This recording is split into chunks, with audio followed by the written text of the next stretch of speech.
Reaksyon ng magulang ni Beyonce sa relasyon ng EDC. Edu, pinayuhan ng magulang ni Beyonce.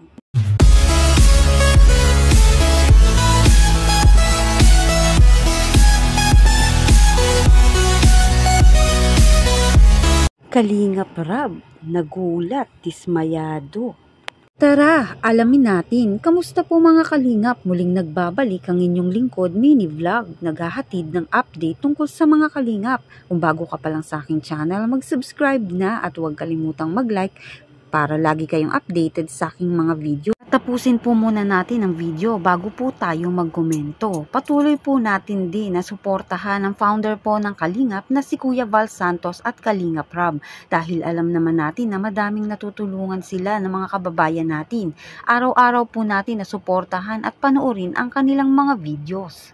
Dito po muna tayo mga kalingap. Sa bahay nga po nila Beyonce ay dumalaw nga po itong si Kalingap Rab at si Kalingap Edu upang personal na makita nga ang tinatayo nga daw pong tindahan na yun nga po ay kanya pong pinuna na dapat nga daw ay hindi muna yon itinayo dahil nga ang nais nga ni Kalingap Rab ay hindi naman muna tindahan kundi nga po mapalagyan nga po ng bakuran ang bahay nila Beyonce at hindi nga rin po nagugustuhan ni Kalingap Rab dahil nga po mali nga daw po ang paglalagay nga po ng tindahan nila Beyonce.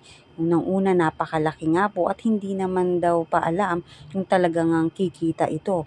Pwede naman nga lagyan nga ng tindahan, hindi naman po masama na lagyan nga daw po ng tindahan ang bahay dahil isa nga rin po yung business. Ngunit sana ay kinumpirma po muna kay Kalingap Rab at ininform nga daw po muna sana sila.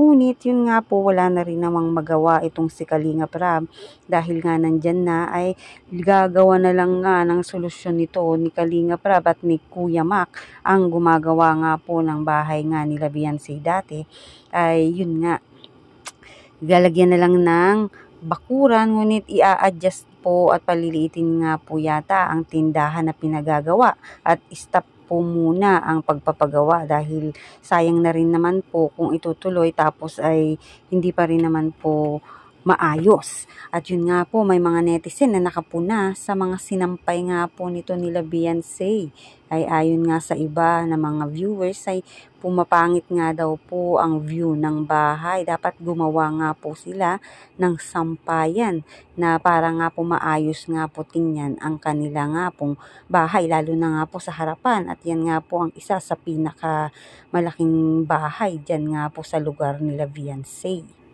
Dito naman tayo, dumako naman tayo sa reaction nga po ng mga magulang ni Beyonce sa relasyon ng EDC. Ano nga ba?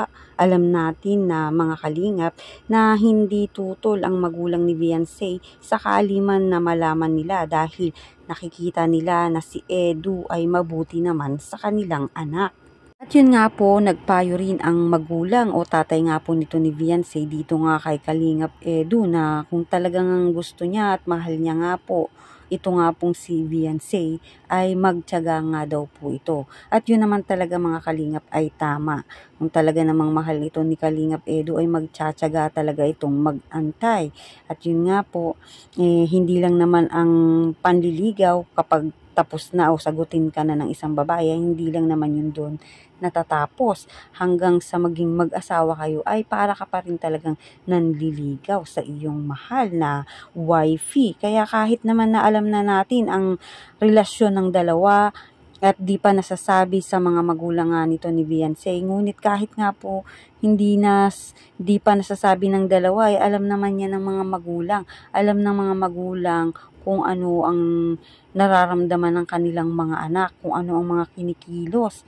Kaya walang maililihim ito nga pong si Beyonce at Kalingap Edu. Pero syempre mga kalingap, iba pa rin na ang lalaki ay nagpapaalam mismo sa magulang ng babae kapag ito nga po ay nanliligaw o sila na. Dahil nga po bilang respeto nga po yun sa ating mga magulang. At alam naman natin na na hindi naman talaga tutol ang mga magulang nito ni Beyonce para nga dito kay Edu, at nakikita naman natin mga kalingap, malaki ang tiwala ng magulang nga po nito ni Beyonce dito kay Edu.